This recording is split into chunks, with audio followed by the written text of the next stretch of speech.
प्रश्नावली 4.3 पे आ जाओ। तो 4.2 हम कर चुके हैं सॉल्व पिछली वीडियो में, अगर नहीं देखी है तो देख लेना जाके। इसमें देखो, ये प्रश्नावली ऐसी है, आपको 100% एक क्वेश्चन जरूर देखने को मिलेगा। अब इसमें करें, निम्न द्विघात समीकरण के मूलों की प्रकृति ज्ञात कीजिए। यानी पिछले जो हमारी एक्सरसाइज थी उसमें आपको मूल ज्ञात करने बताए गए थे, अब मूलों की प्रकृति भी ज्ञात करनी होगी। पिछली जो प्रश्नावली की थी हमने उसमें करा तो सिर्फ मूल ज्ञात कीजिए, अब मूलों की प्रकृति भी ज्ञात करनी होगी। मूलों की प्रकृति के लिए आपको कुछ फॉर्मूले याद रखने हैं थोड़ा सा। इसको हम बोलते हैं विविक्त कर, द्विघात समीकरण का विविक्त कर। और इससे 100% एक क्वेश्चन पूछा जाता है बोर्ड एग्जाम में आपके। द्विघात समीकरण का विविक्त कर बोलते हैं हम इसे।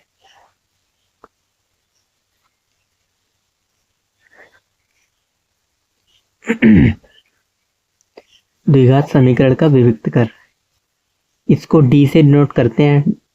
फुल फॉर्म होती है डिस्क्रिमिनेंट, ठीक। डी बराबर बी स्क्वायर माइनस 4ac, ये आपको याद रखना है विविक्त कर। डी बराबर बी स्क्वायर माइनस 4ac। तो विविक्त कर आपको निकालना होगा, फिर मूलों की प्रकृति निकालेंगे। आपकी प्रश्नावली में, प्रश्नावली ये वाली जो है, एक आपको यहाँ पे सारणी दे रखी होगी, इधर 3 यहाँ पे लिखे हैं ये। अगर दो भिन्न वास्तविक मूल होते हैं, मतलब यदि बी स्क्वायर का मान बी, इसका मान बी स्क्वायर माइनस 4ac, ये किसके बराबर लिखाया था हमने, डी। अगर डी का मान 0 से छोटा आ रहा है, यानी 0 से बड़ा आ रहा है, तो मूल कैसे होंगे, वास्तविक होंगे। ऐसे ही 0 के बराबर आ रहा है तो मूल भी वास्तविक होंगे और बराबर और वास्तविक होंगे। और 0 से छोटा हो रहा आ रहा हो तो वास्तविक मूल नहीं होंगे या काल्पनिक बोलेंगे इसको। अब ये सारणी आप अपने तरफ से बना सकते हो, ये वाली जो हमने बनाई है यहाँ पे, द्विघात समीकरण के मूलों की प्रकृति। इसमें 4 कंडीशन होती हैं, हालांकि आपकी प्रश्नावली में हमारी बुक में 3 ही दे रखे हैं, आप 4 भी लिख सकते हो। जैसे पहला विविक्त कर का मान, और विविक्त कर को किससे डिनोट करते हैं, डी। अगर डी का मान 0 से बड़ा आ रहा है तो मूल कैसे होंगे, वास्तविक, परिमेय और असमान। तीनों बातें आपको याद रखनी है, वास्तविक, परिमेय और असमान। पेपर में कुछ भी पूछ सकता है। दूसरा, अगर जी इसका मान, डी का मान 0 से बड़ा लेकिन पूर्ण वर्ग नहीं, इसमें पूर्ण वर्ग होना चाहिए था लेकिन इसमें पूर्ण वर्ग नहीं, तो मूल कैसे होंगे, वास्तविक, अपरिमेय और असमान। अभी जब प्रश्नावली करोगे तो समझ में आएगा, अभी आपको पल्ले नहीं पड़ रहा होगा क्या बता रहे हो सर। ऐसे ही इसमें कह रहा है, अगर डी का मान 0 से छोटा आ रहा है तो मूल कैसे होंगे, काल्पनिक या अवास्तविक या वास्तविक नहीं। और डी का मान जब 0 आ जाए तो मूल वास्तविक, परिमेय और समान होंगे। तो ये आपको अच्छे से अपनी कॉपी में नोट करके याद कर लेनी है। पेपर के टाइम पे फिर याद नहीं रहता हमें क्या क्या पढ़ना है। अभी से अगर आप तैयारी करके चल रहे हो तो ही आपका सिलेबस अच्छे से कंप्लीट हो पाएगा। तो इसको नोट कर लेना है, स्क्रीनशॉट लेना चाहो स्क्रीनशॉट ले लो। अब देखो पहले क्वेश्चन पे आ जाओ, प्रश्नावली जो आपकी है।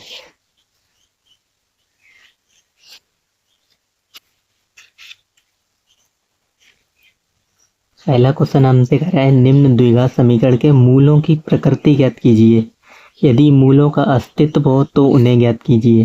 पहला ये दे रखा है, 2x² माइनस 3x प्लस 5 बराबर 0।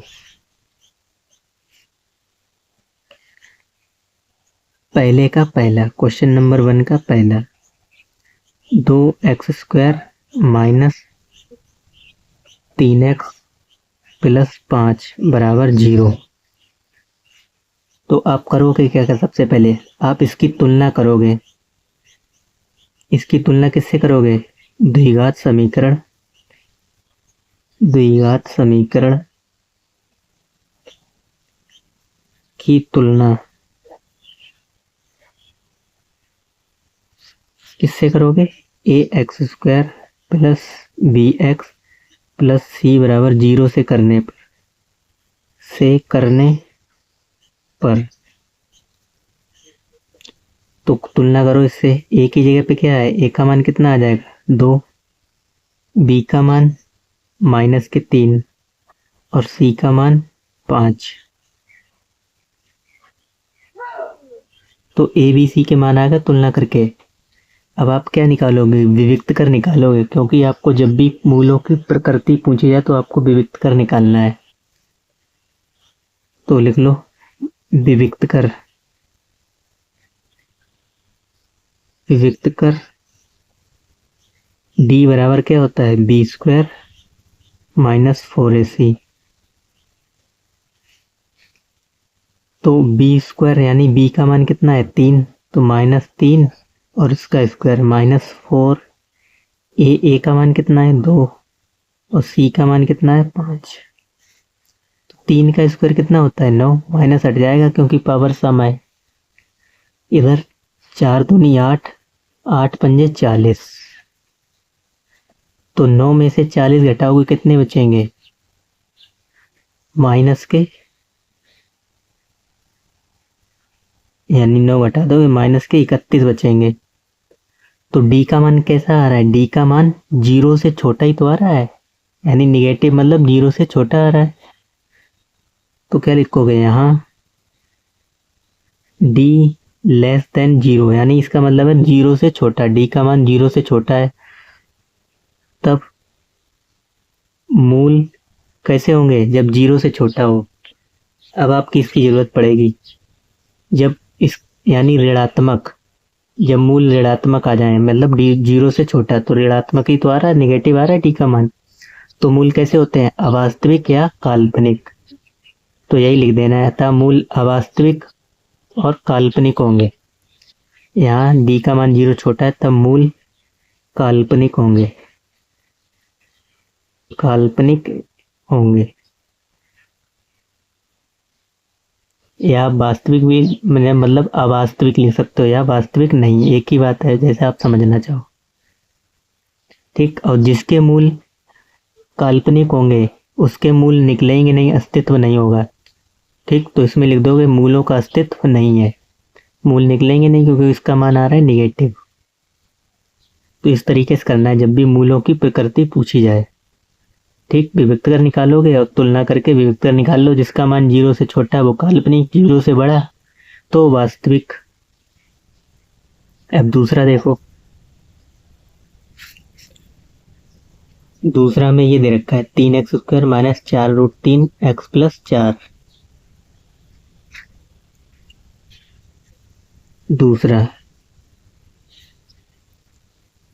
3x² माइनस 4√3 x प्लस 4 बराबर 0। अब इसको आप सॉल्व करोगे, सॉल्व कैसे करोगे, या पहले तो आप क्या करोगे, द्विघात समीकरण की तुलना इससे कर लो। तो लिखोगे द्विघात समीकरण, द्विघात समीकरण की तुलना किससे, ax² plus bx plus c बराबर 0 से करने पर। तो a की जगह कितना है, तुलना करोगे, a बराबर 3, b बराबर -4√3 और c बराबर 4। अब आगे विविक्त कर निकालोगे, विविक्त कर d बराबर क्या होता है, b² माइनस 4ac। कभी कभी एग्जाम में डायरेक्ट पूछ देता है, समीकरण दे रखा होता है, पूछता है इसका विविक्त कर ज्ञात कीजिए, तो आपको यही फॉर्मूला लगा देना है। ठीक, तो b का मान -4√3 इसका स्क्वायर माइनस 4, a का मान कितना है 3 और c का मान 4। देखो इसका रूट करोगे, 3 का स्क्वायर करोगे तो वर्ग ये वाला तो हट ही जाएगा, तो और 4 का स्क्वायर 16, 16 3 48, वो भी किसके आएंगे प्लस के 48, और इधर 4 चौके 16 और 16 3 48, यानी 48 में से 48 गया तो कितना आ जाएगा 0, यानी d का मान कितना आ रहा है 0। जब d का मान 0 हो, जब d का मान 0 हो तो मूल कैसे होते हैं? वास्तविक, परिमेय और समान। तो ज्यादातर तो जो यूज किया जाता है वो समान वर्ड यूज किया जाता है। जब मूल समान हो तो डी का मान क्या होता है? 0। ठीक, तो लिख दोगे यहाँ डी बराबर 0, या यहाँ मूल, यहाँ डी बराबर 0 है तो मूल समान होंगे, मूल समान होंगे, समान होंगे। ठीक, लेकिन मूल थे कैसे आपके? वास्तविक थे, यानी हम निकाल सकते हैं इसके मूल, उसके नहीं निकलते। जिसका मान निगेटिव आ जाए उसके मूल नहीं निकलेंगे, और जिसका मान पॉजिटिव हो उसके निकालने होंगे। आपसे कह भी रहा था जिसका अस्तित्व हो उसके मूल भी ज्ञात कीजिए, तो हमें इसके मूल भी ज्ञात करने हैं। ठीक, तो इसके मूल भी निकाल दो। तो मूल भी ज्ञात कर लो, क्या थे? 3x² माइनस 4√3x और प्लस 4 बराबर 0। तो इसके मूल कैसे ज्ञात करोगे? हम सिर्फ 3 को ऐसे लिख सकते हैं, कैसे? √3x का स्क्वायर और माइनस इसको हम लिख सकते हैं 2, फिर √3x और फिर 2 और प्लस इसको लिख सकते हैं 2 का वर्ग बराबर 0। अब हमने ऐसा क्यों किया? ऐसा इसलिए किया, ये कुछ आपको दिखाई दे रहा है यहाँ पे, a का स्क्वायर ये पूरा माइनस 2ab और ये प्लस b का स्क्वायर। तो ये किसका वर्ग होता है? a का स्क्वायर प्लस b का स्क्वायर माइनस 2ab, ये होता है a माइनस b का वर्ग। ठीक, तो हम इसकी जगह क्या लिख सकते हैं? यानी a माइनस बी का वर्ग, a की जगह क्या था? √3x माइनस b की जगह 2 का स्क्वायर बराबर 0। यहाँ तक समझ में आया होगा? नहीं आया? किसको नहीं समझ में आया? यहाँ पे कई लोग को दिक्कत हो रही होगी, सर आपने रूट क्यों लिख दिया? क्योंकि अगर आप रूट लगाओगे तो इसका स्क्वायर करोगे सिर्फ 3 ही आएगा, इसलिए खाली नंबर हो तो उसका रूट लगा के स्क्वायर लिख सकते हैं हम। अब यहाँ पे ये 2 बार है तो अलग अलग लिख लो, जैसे √3x माइनस 2 और √3x माइनस 2, यानी 2 बार है, पावर 2 बार लिखा हुआ है बराबर 0। अब 0 के बराबर रखोगे दोनों को तो x के मान क्या आ जाएंगे? 2/√3, 2/√3। तो 2 मूल आएंगे और दोनों ही मूल कैसे हैं? समान है। ठीक, तो हमने प्रूफ कर दिया कि यहाँ मूल समान भी होंगे जब विविक्त कर का मान 0 हो।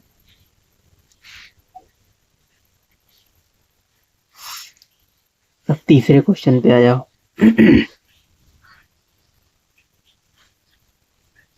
दे रखा है 2x² माइनस 6x प्लस 3 बराबर में 0।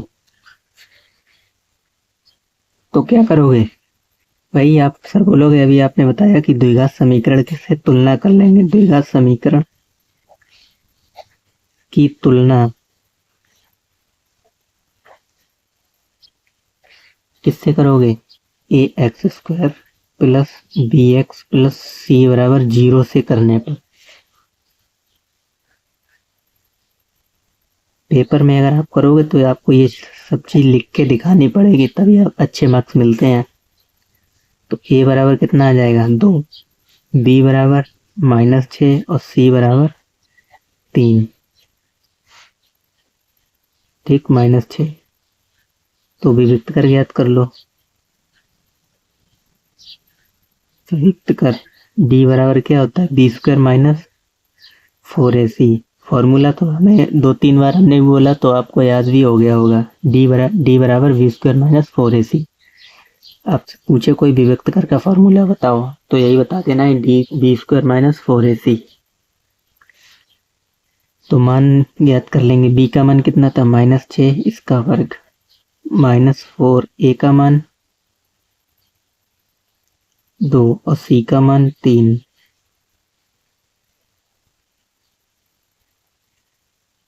तो 6 का वर्ग 36 माइनस 4 दूनी 8 और 8 तीन 24,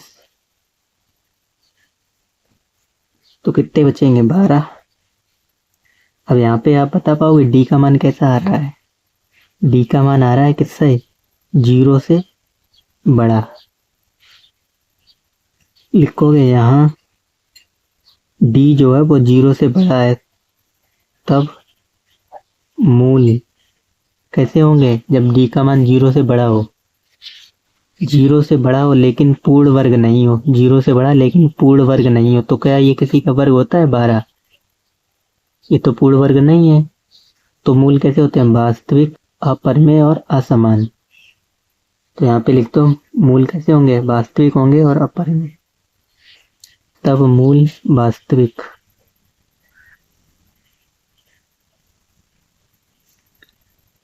और अपरिमेय होंगे। आपको तीनों वर्ड याद रखने, किसी में भी कंफ्यूजन नहीं करना है। अब मूल वास्तविक है तो इसके तो मूल निकल सकते हैं, काल्पनिक के नहीं निकलेंगे, तो इसके मूल भी आपको निकाल के दिखाने।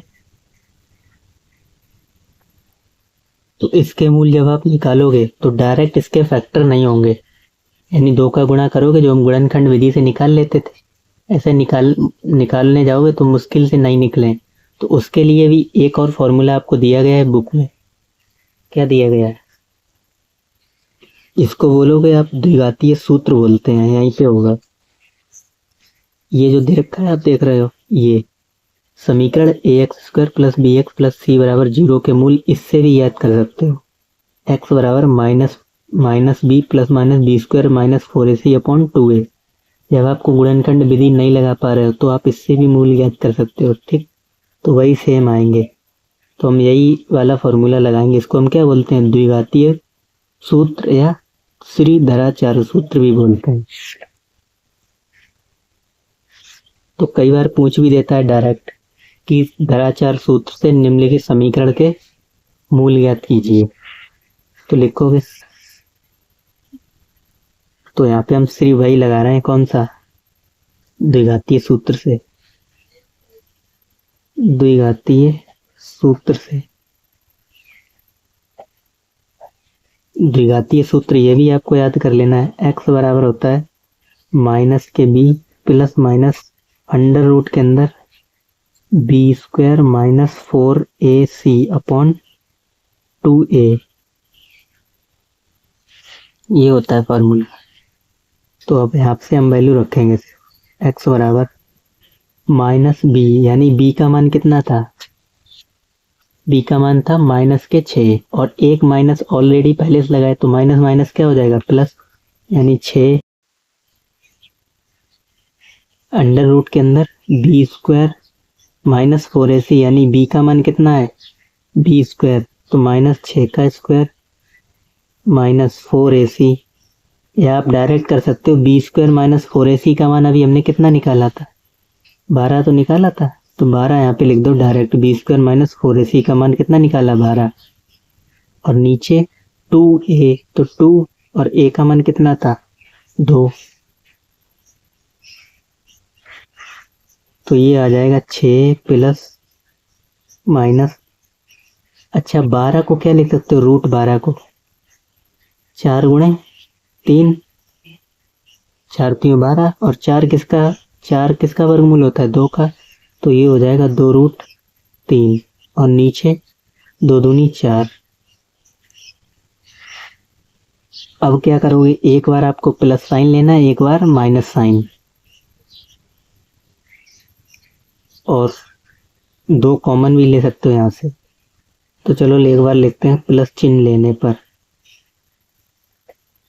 लेने पर जब प्लस का लोगे तो कितना आ जाएगा x बराबर, और साथ ही साथ हम 2 कॉमन भी ले रहे हैं, 2 बाहर लोगे तो अंदर बचेगा 3 प्लस √3 और बटे 4, तो ये इससे कैंसिल हो जाएगा, 2 दूनी 4, तो पहला मूल आ जाएगा 1, जब प्लस साइन लोगे 3 प्लस √3 बटे 2, और ऐसे ही जब माइनस साइन ले हुए, माइनस चिन्ह लेने पर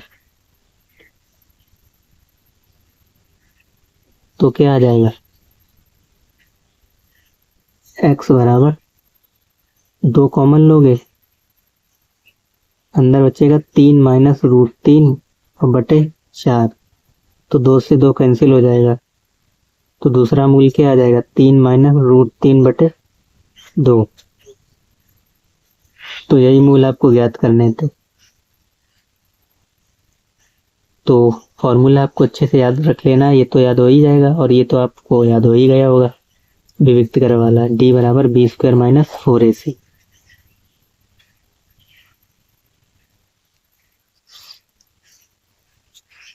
अब आ जाओ क्वेश्चन नंबर 2 पे।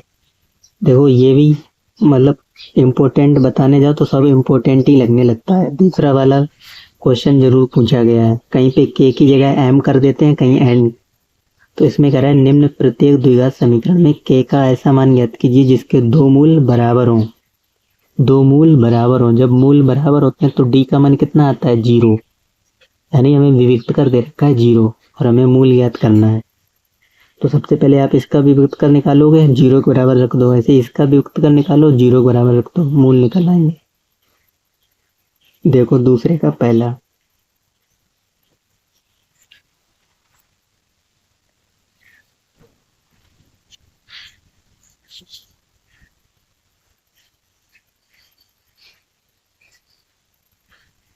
दो एक्स स्क्वायर प्लस के एक्स प्लस 3 बराबर 0, ये दे रखा है। तो इससे तुलना करोगे किससे, A X square plus B X plus C बराबर 0। अब हमें बार बार हम लिखेंगे नहीं, क्यों टाइम वेस्ट करना है। आप कायदे से लिखोगे, अगर आप नोट्स बना रहे हो या आप अपनी कॉपी में लिख रहे हो तो क्या लिखोगे, द्विघात समीकरण की तुलना इससे करने पर। फिर नीचे लिखोगे ए बराबर 2, बी बराबर के और सी बराबर 3, इतना लिख लोगे। फिर विविक्त कर निकालोगे, विविक्त कर होता है डी बराबर बी स्क्वायर माइनस 4ac। तो बी स्क्वायर यानी के का स्क्वायर माइनस 4ac, तो 4 ए का मान कितना था 2 और सी का मान 3, तो के स्क्वायर माइनस 4 तीनों वो 4 दूनी 8, 8 तीनों 24। अब चूंकि मूल बराबर है, आप लिखोगे चूंकि मूल बराबर है या समान है, मूल बराबर है, ठीक, दोनों एक ही बात होगी, बराबर का है या समान का है। तो डी का मान हमेशा आप 0 रख देना है, यानी इसको, इसका जो मैं मान निकाल लिया, इसको 0 के बराबर रख दो, के स्क्वायर माइनस 24 बराबर 0। तो के स्क्वायर ये माइनस का उधर जाएगा, किसका हो जाएगा, प्लस का। तो के बराबर अंडर रूट 24, स्क्वायर हटेगा रूट लग जाएगा। अब 24 को भी आप क्या लिख सकते हो, रूट के अंदर ऐसा तोड़ो जिसका वर्ग पूरा आपको मिल आता हो। जैसे 4 छंग 24, 4 गुणे 6 लिख सकते हैं, और 4 किसका वर्गमूल होता है, 2 का, और अंदर हो जाएगा 6, 2 रूट 6। अच्छा एक बात आप ये भी ध्यान रखना, जो भी आप स्क्वायर ले जाओ तो हमेशा प्लस माइनस का आता है। तो के की वैल्यू आ जाएगी 2 रूट 6 प्लस माइनस में।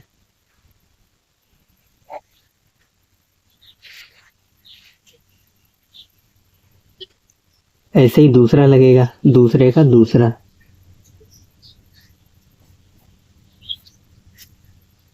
दूसरा क्या दे रखा है, के एक्स और फिर दे रखा है x माइनस 2 प्लस 6 बराबर 0। तो सबसे पहले हम क्या करते हैं, इससे तुलना, तो इससे तुलना करोगे A X square plus B X plus C बराबर 0 से तुलना करने पर। अब कई लोग पूछेंगे सर यहाँ पे तो एक्स स्क्वायर ही नहीं दिखाई दे रहा है, तो हम एक्स स्क्वायर दिखाने के लिए क्या करेंगे, गुणा कर सकते हैं अंदर। तो गुणा कर लो अंदर, के का एक्स में करोगे तो के एक्स स्क्वायर फिर माइनस के 2k और प्लस के 6 बराबर 0। अब तुलना करो तो ए की जगह कितना है, ए बराबर के, बी बराबर -2 और सी बराबर 6। तो विभक्त कर निकालोगे डी बराबर b² - 4ac। बी का मान -2 का स्क्वायर माइनस 4, ए का मान के,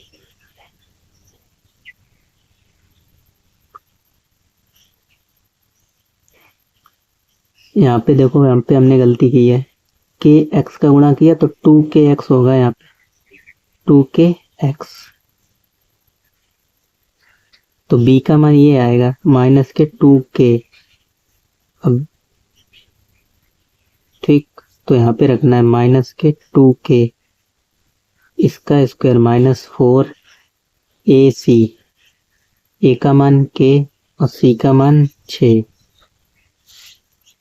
तो ये कितना हो जाएगा, 4k² माइनस 4 × 24k। अब चूंकि मूल कैसे हैं, बराबर हैं, चूंकि मूल बराबर हैं या समान है, और जब भी हमने कहा मूल बराबर हो या समान हो तो आपको इसको 0 के बराबर रख देना है। 4k² माइनस 24k बराबर 0।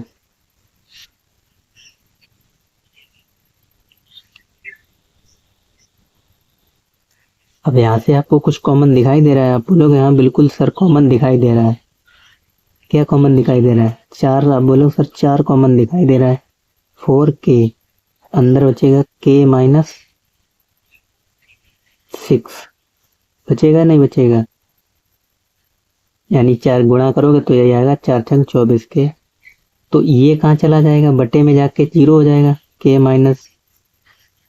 0/4k, और 0 का किसी संख्या से भाग दो 0 ही आना है, यानी k - 6 बराबर 0।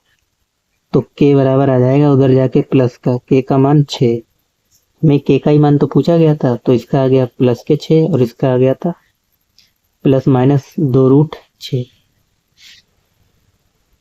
तो कभी कभी आपको पेपर में जरूरी नहीं k ही हो, कुछ भी कर देता है, कहीं m लिख देता है, n लिख देता है। तो इस प्रकार के भी क्वेश्चन बहुत पूछे गए एग्जाम में, तो आपको ध्यान से जरूर लगा लेना इनको। और आपकी एनसीईआरटी में तो अभी क्वेश्चन ऐसे बहुत ही कम ही दिए हैं, सिर्फ 2 ही क्वेश्चन है। बाकी हम प्रैक्टिस क्वेश्चन कराएंगे, इसके बाद प्रश्नावली हो जाए कुछ प्रैक्टिस क्वेश्चन कराएंगे, उनको आप जरूर कर लेना। तो वहीं से आपको ज़्यादातर क्वेश्चन देखने को मिलेंगे, ठीक। और साथ ही साथ इसके जो एग्जाम्पल हैं वो भी मोस्ट इम्पोर्टेंट होते हैं, सबसे ज़्यादा पूछे जाते हैं। तो एग्जाम्पल भी आपको लगा लेने हैं, या हम किसी वीडियो में आपको एग्जाम्पल लगवा देंगे। अब आ जाओ इसमें तीसरे क्वेश्चन, कह रहा है क्या एक ऐसी बगिया, आम की बगिया से बनाना संभव है जिसकी लंबाई चौड़ाई से दुगनी हो और उसका क्षेत्रफल इतना हो, यदि है तो उसकी लंबाई और चौड़ाई ज्ञात कीजिए।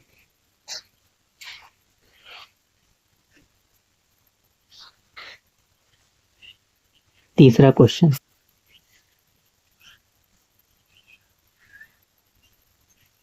तो चौड़ाई आपको नहीं मालूम है, क्वेश्चन आप पढ़ोगे ध्यान से तो कह रहा है चौड़ाई नहीं मालूम, तो जो चीज नहीं मालूम होती है उसको हम क्या मानते हैं, माना चौड़ाई बराबर x, माना चौड़ाई बराबर x मीटर। चौड़ाई x हो गई, तो क्वेश्चन में क्या कह रहा है, क्वेश्चन पढ़ो आप ध्यान से। हमसे कह रहा था जिसकी लंबाई चौड़ाई से दोगुनी है, यानी लंबाई क्या हो जाएगी,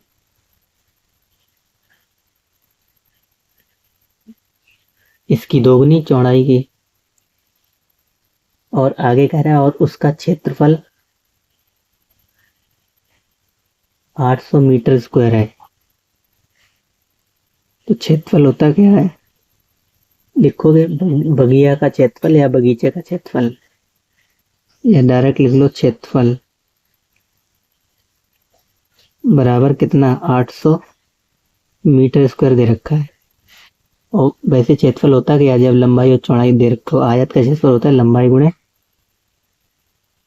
चौड़ाई बराबर 800 मीटर स्क्वायर। तो लंबाई कितनी थी, 2x और चौड़ाई गुणे x बराबर 800। 2x का गुणा x में करो, 2x स्क्वायर बराबर 800।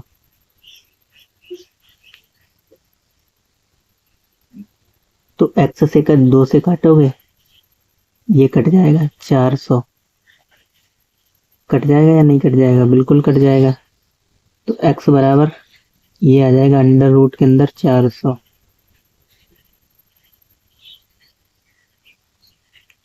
और x बराबर रूट के अंदर इसको लिख सकते हो 4 गुणे 100।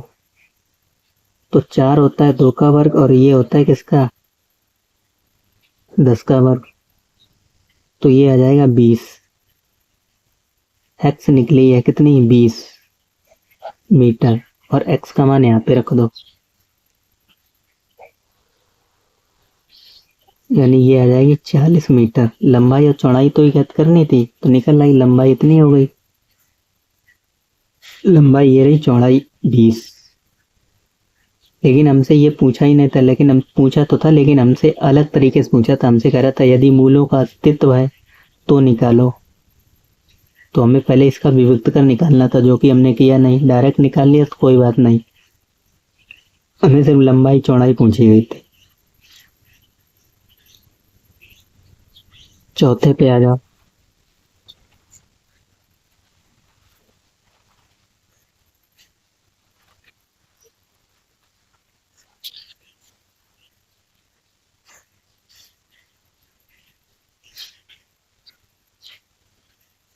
चौथा क्वेश्चन क्या कह रहा है? कह रहा है क्या निम्न स्थिति संभव है?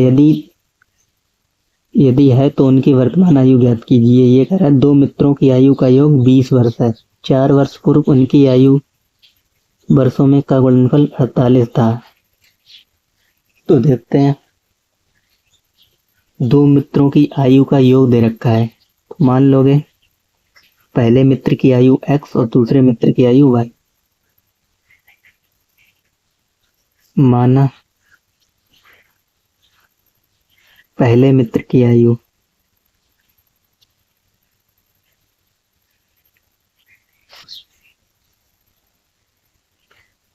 बराबर x तथा दूसरे मित्र की आयु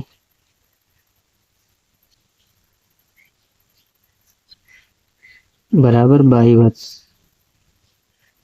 x वर्ष और y वर्ष। फिर हमसे फर्स्ट कंडीशन में कह रहा है इन दोनों की आयु का योग, यानी x प्लस वाई बराबर कितना है? 20 वर्ष। ठीक, इक्वेशन नंबर 1 मान लोगे इसको। अब आगे पढ़ो, कह रहा है 4 वर्ष पूर्व। अच्छा, इसकी आयु अभी x है, तो 4 वर्ष पहले क्या रही होगी? 4x minus 4। ऐसी y की क्या रही होगी? y minus 4। तो लिखोगे क्या? 4 वर्ष पूर्व पहले मित्र की आयु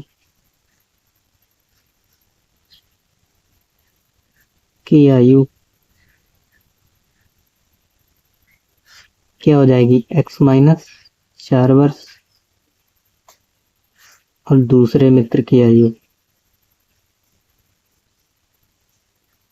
y माइनस 4 वर्ष। अब करा 4 वर्ष पूर्व उनकी आयु वर्षों में का गुणनफल 48 था, यानी इन दोनों का गुणनफल कितना था? 48। तो x माइनस 4 और y माइनस 4 बराबर 48। ठीक, दोनों में अगर कुछ का साइन नहीं लगा तो गुणा का ही माना जाता है, साइड लिख दो। ठीक, यानी लेकिन हमसे कही रहा गुणनफल तो गुणा ही है, तो गुणा कर लो। x का y में करोगे एक्स वाई, फिर x का 4 में करोगे तो माइनस के 4x, फिर 4 का करोगे y में तो माइनस के 4y, और इसका करोगे तो प्लस के 16 बराबर 48। यहाँ से देखो एक्स वाई, यहाँ से 4 कॉमन ले सकते हैं, इतने बीच माइनस के 4 कॉमन ले लो, अंदर बचेगा x प्लस वाई, और प्लस के 16 ये उधर जाएंगे, किसके हो जाएंगे? माइनस के। 48 माइनस 16, इधर बचेगा 32 और x प्लस वाई का मान हमें मालूम था कितना, 20। ये यहाँ पे रखो और इधर एक्स वाई। तो 20 चौके 80 बराबर 32। 80 को उधर ले जाओ प्लस के हो जाएंगे, यानी एक्स वाई बराबर कितना आ जाएगा, 112। अब एक्स वाई का मान 112 आया तो यहाँ से किसी एक का मान निकाल लो आप। वाई बराबर 112 बटे एक्स। जब गुणा में हो तो एक बटे में जाता है, मतलब भाग में चला जाता है। तो वाई का मान उठा के किस में रख दो, समीकरण 1 में। एक्स प्लस वाई बराबर कितना था, 10। तो वाई की जगह क्या लिखेंगे, 112 बटे एक्स। एक्स प्लस 112 बटे एक्स बराबर 10।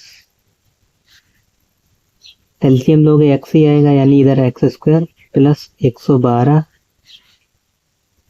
बराबर 10x। तो इसको सॉल्व कर लो, एक्स स्क्वायर इसको लाओ इधर माइनस के 10x और प्लस के 112 बराबर 0।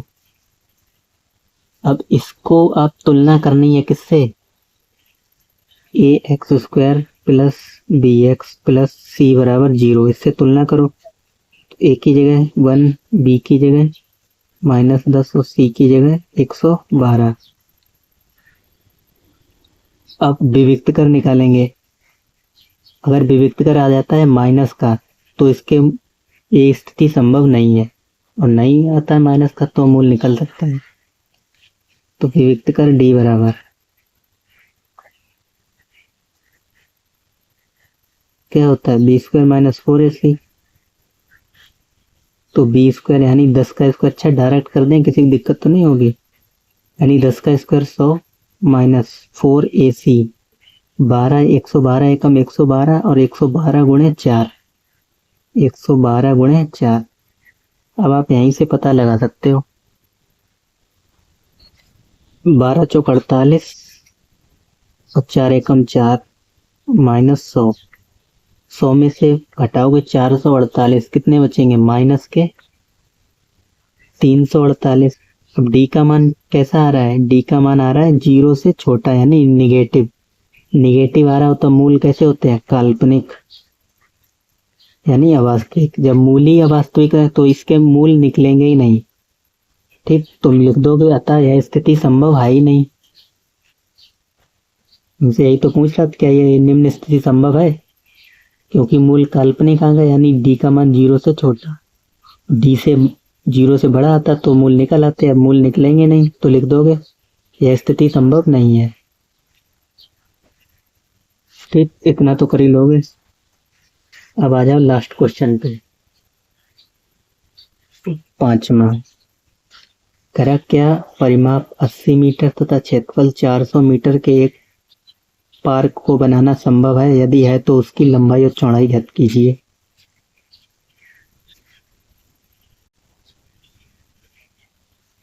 इसमें तो हम मान लेते हैं 5वें क्वेश्चन पे, माना लंबाई बराबर x, लंबाई बराबर x और चौड़ाई बराबर y।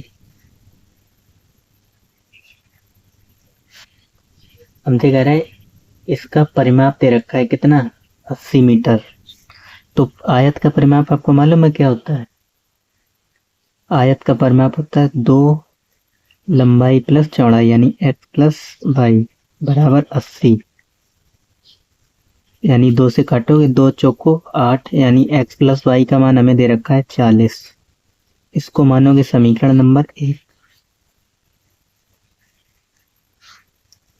फिर दूसरी कंडीशन कर रहा है तथा क्षेत्रफल भी दे रखा है। तो क्षेत्रफल क्या होता है आयत का, x इंटू वाई यानी लंबाई गुणे चौड़ाई बराबर 400। तो यहां से किसी एक का मान निकाल लो, जैसे वाई का मान निकालना हो तो 400 बटे x हो जाएगा, और इसका मान वाई का मान उठा के यहाँ पे रख दो समीकरण 1 में। तो हम डायरेक्ट मान ही रख रहे हैं, x प्लस वाई की जगह 400 बटे x बराबर 40। इसको सॉल्व करोगे एक्स स्क्वायर प्लस 400 और बराबर 40x।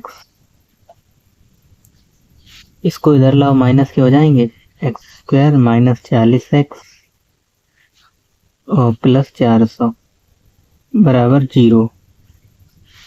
पहले आपका इसको विभक्त कर निकालना है, विभक्त कर निकाल लो। A X square plus B X plus C बराबर 0 से तुलना करोगे तो ए बराबर कितना आ जाएगा 1, बी बराबर माइनस 40 और सी बराबर 400। विभक्त कर क्या होता है, डी बराबर B square minus 4ac। B का मान माइनस 40, तो 40 का वर्ग क्या होता है, 4 का वर्ग 16,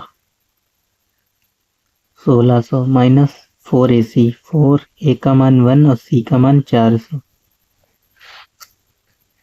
तो 1600 माइनस 1600 इधर भी हो जाएंगे बराबर 0। यानी डी का मान कितना आया, डी बराबर 0। और ये वास्तविक है यानी मूल निकल सकते हैं, नेगेटिव आता है तब नहीं निकलते मूल, तो मूल निकाल लो। यानी इसको सॉल्व कर लेंगे हम। यहाँ पे लिख दोगे अतः मूलों का अस्तित्व है, मूलों का अस्तित्व है। अस्तित्व है तो मूल आपको निकालने भी हैं, कैसे निकालोगे, एक्स स्क्वायर कितना था, x square minus 40x plus 400 बराबर 0। फैक्टर कर लोगे, इसको आप फैक्टर से भी निकाल सकते हो, द्विघातीय सूत्र से भी निकाल सकते हो, और एक तरीका और होता है पूर्ण वर्ग बनाने की विधि, जो कि हमने आपको नहीं बताई है। तो फिलहाल इसको हम फैक्टर से निकालेंगे। 400 के गुणनखंड करोगे 200, 2 एकम 2, यानी इसको ऐसा तोड़ो, गुणा करने पर आए 400 और जोड़ने पर घटाने पर आए 40। यहाँ पे वैसे करोगे तो लंबा चौड़ा चला जाएगा, ठीक, आप ऐसे भी डायरेक्ट दिमाग लगा सकते हो ना। यानी इसके तोड़ो ऐसा कि गुणा करने पर आए कितना 400, तो 20 गुणे 20 हो जाएगा, एक्स स्क्वायर माइनस 20x, यहाँ पे x और है, ठीक, और माइनस 20x और प्लस 400। यहाँ से और यहाँ से कॉमन देखो, यहाँ से क्या कॉमन है, x माइनस 20 अंदर बचेगा, यहाँ से क्या कॉमन है, माइनस 20 अंदर बचेगा, x माइनस 20 बराबर 0। तो x माइनस 20 इसको एक बार और फिर ये वाला एक बार, तो दोनों को जब 0 के बराबर रखोगे तो x बराबर आ जाएगा 20 और ये भी आ जाएगा 20, ठीक। और जब हमने आपको बताया ये जब t का मान 0 हो यानी मूल, तब मूल कैसे होते हैं, समान होते हैं, तो यहाँ पे समान आ भी रहे, तो लंबाई भी आपकी क्या हो जाएगी 20 और चौड़ाई भी 20, ठीक। तो इतनी प्रश्नावली थी, आपको अच्छे से समझ में आई होगी, नहीं समझ में आई हो तो आप दोबारा देखो, बिल्कुल समझ में आएगी, क्योंकि कुछ कठिन लायक तो था ही नहीं जो आपको ना समझ में आए। उन्हीं को नहीं समझ में आएगी होगी जिसने पहले ही मतलब पहला बेसिक नहीं समझा है। अगर आपने इससे पहले वाली प्रश्नावली की है तो अच्छे से आपको समझ में आ जाएगी, ठीक। मिलते हैं नेक्स्ट वीडियो में प्रश्नावली, यानी अब प्रश्नावली तो इसमें रही नहीं है, अगले चैप्टर में। धन्यवाद।